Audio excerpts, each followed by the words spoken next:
강력한 훈련으로 인해 정말 뛰어난 군인으로 성장 중이었던 알렉산드로스는 또 한 명의 엄청난 스승을 만나게 되는데요. 그의 이름은 바로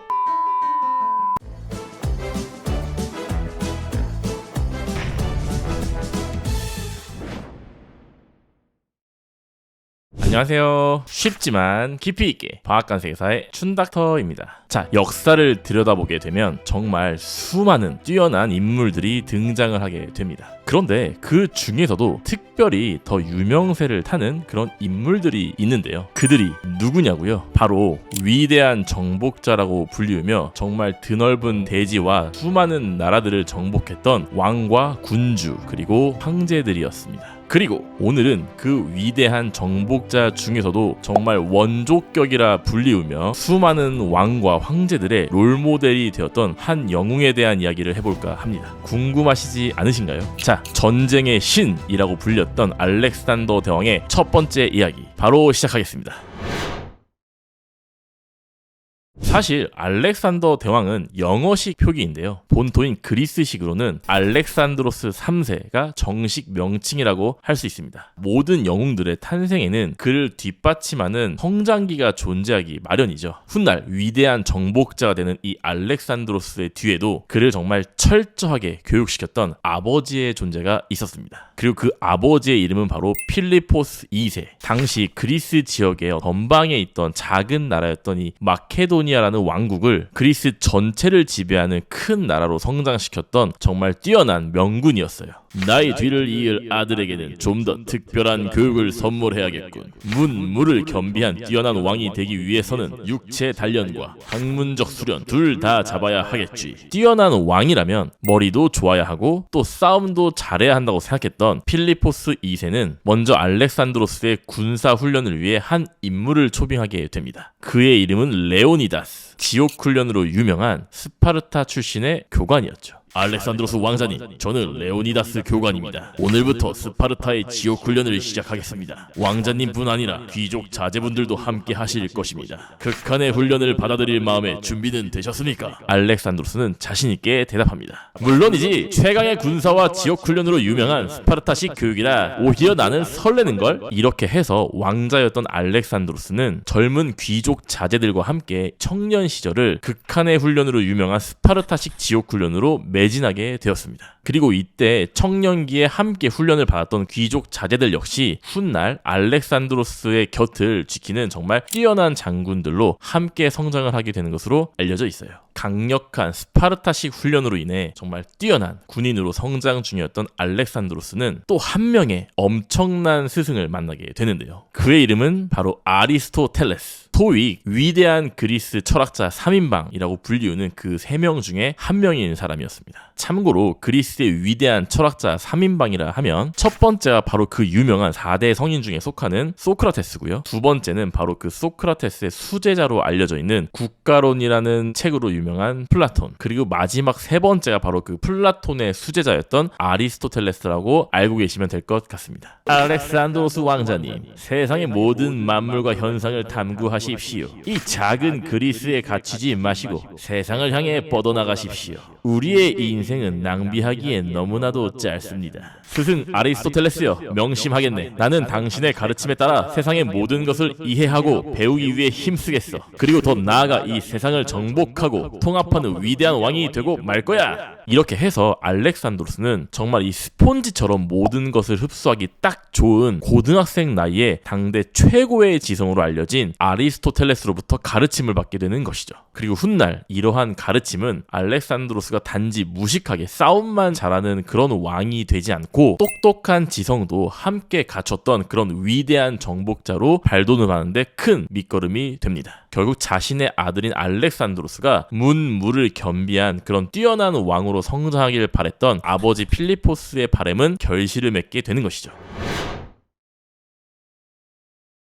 그리고 어느 날 알렉산드로스의 아버지였던 필리포스에게 한 명의 말장수가 찾아오게 됩니다. 전하, 세상에서 보기 힘든 아주 희귀한 명마가 있습니다. 만약 이놈을 길들이실 수만 있다면 전하는 말 그대로 천군만마를 얻게 되실 겁니다. 오, 그 정도로 뛰어난 말이 있단 말인가? 네, 어디 한번 보도록 하지. 필리포스의 눈앞에 마치 황소처럼 굉장히 거대하고 근육질로 우락부락한 검은 말 한 마리가 나타나게 되는데요. 이 말의 이름은 부케팔로스. 딱 봐도 거대하고 우람한 그런 근육질의 명마임을 알 수 있었습니다. 듣던 대로 아주 훌륭한 말이군. 저 말을 길들일 수만 있다면 내 당장 사겠네. 여봐라, 누가 저 말 위에 올라타서 한번 길들여 보거라. 자, 이렇게 해서 필리포스의 곁을 지키던 뛰어난 장군들 몇몇이 부케팔로스를 길들이기 위해 그 말 위로 뛰어오르는 것을 시도합니다. 으악! 말이 너무 거치고 힘이 세서 도저히 위로 올라탈 수가 없군. 왕이시여, 이 말은 정말 훌륭한 말이지만 도저히 길들일 수가 없을 것 같습니다. 아니, 그렇지 않아. 내가 이 녀석을 길들여 보겠어. 필리포스의 장군들이 부케팔로스에게 쩔쩔매고 있을 때 당당하게 나타난 소년이 있었으니 바로 필리포스의 아들 알렉산드로스였던 것이죠. 아버지, 이 녀석을 반드시 길들여 보겠습니다. 대신 제가 성공하게 된다면 이 말을 저에게 주십시오. 오호, 좋다 아들아. 하지만 녀석은 위험하니 각별히 조심하거라. 알렉산드로스는 부케팔로스를 가만히 노려보고 있다가 잠시 틈을 보인 사이에 쏜살같이 부케팔로스의 등에 올라탑니다. 그리고 곧 이 부케팔로스가 자신의 거대한 그림자에 항상 놀라서 제어가 안 되는 것을 간파하게 되죠. 좋아, 이 녀석의 약점은 바로 자신의 그림자였어. 그렇다면 해를 바라본 채 달려가는 거야. 이랴, 너는 이제 나와 평생 전장을 누비게 될 것이다. 나와 함께 세상을 정복하는 거다, 부케팔로스. 하하하. 자, 이렇게 해서 부케팔로스는 알렉산드로스에게 길들여지게 됩니다. 당시 알렉산드로스의 나이는 고작 12살의 소년이었던 것으로 알려져 있는데요. 위대한 정복자가 될 소년과 그의 곁을 평생 지키는 최고의 명마와의 만남은 바로 이렇게 극적으로 시작하게 되는 것이죠. 자, 모든 전투마다 항상 최선두에 서서 부케팔로스와 함께 적으로 향해 돌진했던 위대한 정복자 알렉산드로스. 그에게는 부케팔로스뿐만 아니라 그의 곁을 평생 지킨 소울메이트 역시 존재했었는데요. 그의 이름은 바로 헤파이스티온. 그는 알렉산드로스와 어린 시절부터 함께 교육받고 훈련을 받았던 귀족 자제였습니다. 감수성이 풍부한 어린 시절부터 함께 동고동락하면서 서로에 대한 우정을 키워나갔던 것이죠. 헤파이스티온, 너는 나의 유일한 친구이자 내가 가장 사랑하는 사람이다. 내가 어디를 가든 너는 나의 옆에서 언제나 함께하는 거야. 사실 이 헤파이스티온은 머리가 굉장히 좋거나 또는 싸움을 엄청 잘하는 그런 유능한 사람은 아니었어요.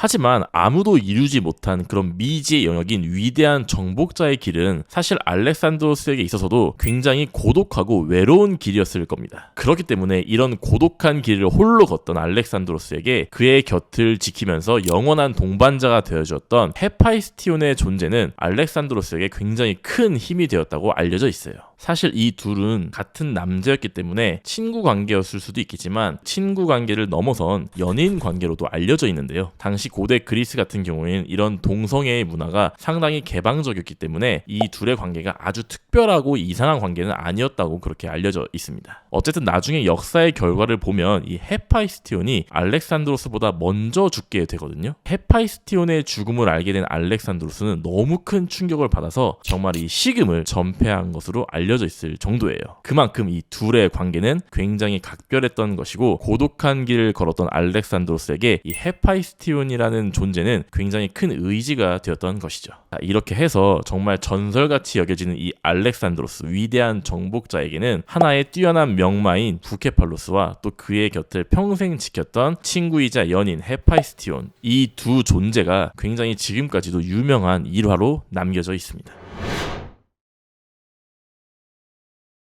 자, 알렉산드로스가 19살이 되던 때 아버지였던 필리포스는 새로운 왕비를 맞이하게 되는데요. 사실 당시 마케도니아 왕국은 법적으로 일부 닫혀져 있는 국가였기 때문에 필리포스, 특히나 국왕이었기 때문에 새로운 왕비를 맞이하는 일이 그렇게 굉장히 이상한 일은 아니었어요. 하지만 문제는 결혼으로 인해 왕위 계승에 대한 문제도 발생하기 시작했다는 것이죠. 일단 당시에 알렉산드로스의 어머니는 올림피아스라는 여자였습니다. 올림피아스라는 여성은 마케도니아 왕국의 서쪽에 있던 에페이로스라는 또 나라가 있는데 그 나라의 공주 출신이었어요. 그리고 이 올림피아스라는 여자는 나중에 역사적인 그런 행보를 보게 되면 굉장히 질투가 많고 욕심도 많고 야망이 많은 그런 여성임을 알 수 있거든요. 그래서 아마도 여러 가지 이유가 있었겠지만 마케도니아의 국왕이었던 필리포스의 입장에서는 이런 올림피아스의 질투가 많고 욕심이 많은 그런 성격이 부담이 되었을 수도 있었을 것 같아요. 자, 이렇게 해서 필리포스는 새로운 왕비로 에우리디케라는 여자를 맞이하게 됩니다. 그리고 이 에우리디케라는 여자와 결혼 후에 결국 올림피아스와는 이혼을 하게 돼요.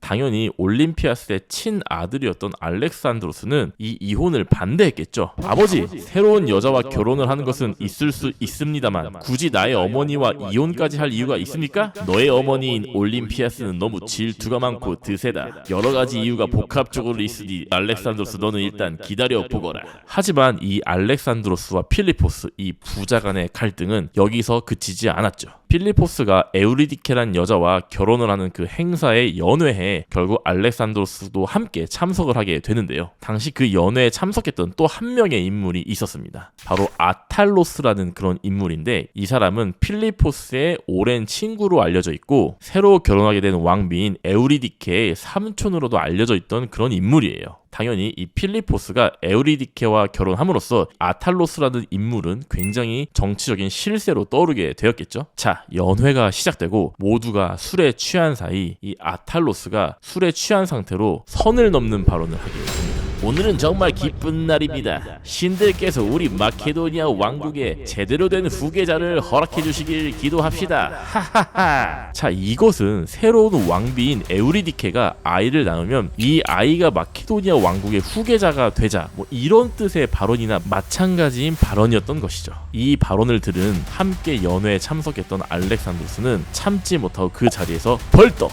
일어나게 됩니다. 아탈로스, 네가 아무리 아버지의 친구이자 장군이라 할지라도 감히 나를 모욕해? 마케도니아의 정식 왕이 계승자는 바로 나, 알렉산드로스 3세다. 어디 감히 함부로 내 앞에서 망언을 하는가? 알렉산드로스는 너무나 화가 나서 자신이 갖고 있던 술잔을 아탈로스에게 던져버렸다고 알려져 있습니다. 그리고 이 모든 사태를 바라보고 있었던 아버지 필리포스 역시 굉장히 화가 나게 되었죠. 그래서 알렉산드로스에게 화를 내기 위해서 칼을 뽑은 채 다가오다가 너무 술에 취한 나머지 그대로 앞으로 넘어졌다고 알려져 있어요. 그리고 이를 본 알렉산드로스는 보라, 유럽을 넘어 아시아를 정복하겠다는 자가 겨우 저쪽 자리에서 이쪽 자리로 넘어오지도 못하는구나, 이렇게 자신의 아버지인 필리포스를 향해 비아냥거린 후에 자신의 어머니인 올림피아스와 함께 마케도니아를 잠시 떠나게 됩니다. 부자 간의 갈등이 본격적으로 시작하게 되는 것이죠. 자, 한편 아버지였던 필리포스는 올림피아스와 이혼을 했지만 한 나라의 국왕이었기 때문에 사실 정치적으로 여러 가지를 생각해야 되는 그런 시점이었어요.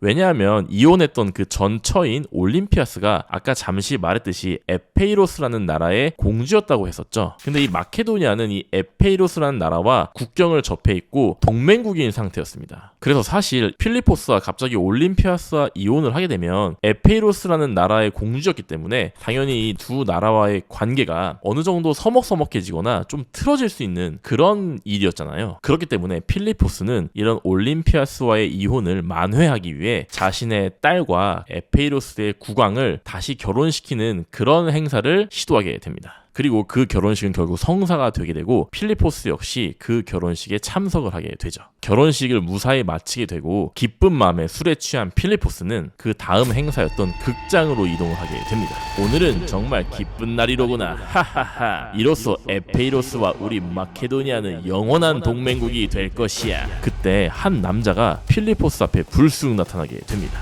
오, 나의 경호관 파우사니아스, 그대는 나에게 무슨 볼일이 있는가? 필리포스, 너는 나를 무시했어. 나는 그 모욕을 참을 수 없었어. 죽어라! 아니 뭐야? 으아! 이렇게 해서 필리포스는 극장으로 이동하던 도중에 자신의 경호관으로 알려진 파우사니우스에게 칼을 찔려 즉사를 하게 됩니다. 사실 이 암살의 진짜 원인은 경호원인 파우사니우스가 필리포스에 대한 개인적인 원한을 갖고서 시행한 것으로 알려져 있어요. 하지만 너무나도 갑작스러운 암살이었고 또 올림피아스와 이혼 후에 알렉산드로스와 갈등이 시작되면서 생긴 암살이었기 때문에 사실 아직까지도 여러 가지 가설이 존재하고 진짜 원인이 무엇인지는 수수께끼 속에 있다고 보시면 될 것 같아요. 그리고 어쨌든 이렇게 필리포스의 갑작스러운 죽음으로 알렉산드로스는 20살이라는 어린 나이에 마케도니아의 왕으로 정식으로 추대되게 됩니다. 어쩌면 아직 너무나도 어린 나이에 왕위를 계승한 알렉산드로스였지만 사실 그의 위대한 여정과 발자취를 우리가 결과적으로 보게 되면 이 알렉산드로스가 일찍 왕위에 오른 것은 어쩌면 오히려 행운이라고도 할 수 있는 것 같습니다. 자, 이렇게 해서 위대한 정복자 알렉산드로스의 본격적인 발자취를 다음 편부터 따라가게 될 텐데요. 오늘도 영상이 유익하거나 재미있으셨다면 구독과 좋아요 잊지 말아주시고요. 그럼 다음 편에도 정말 즐겁고 재미난 내용으로 찾아뵙도록 하겠습니다. 안녕.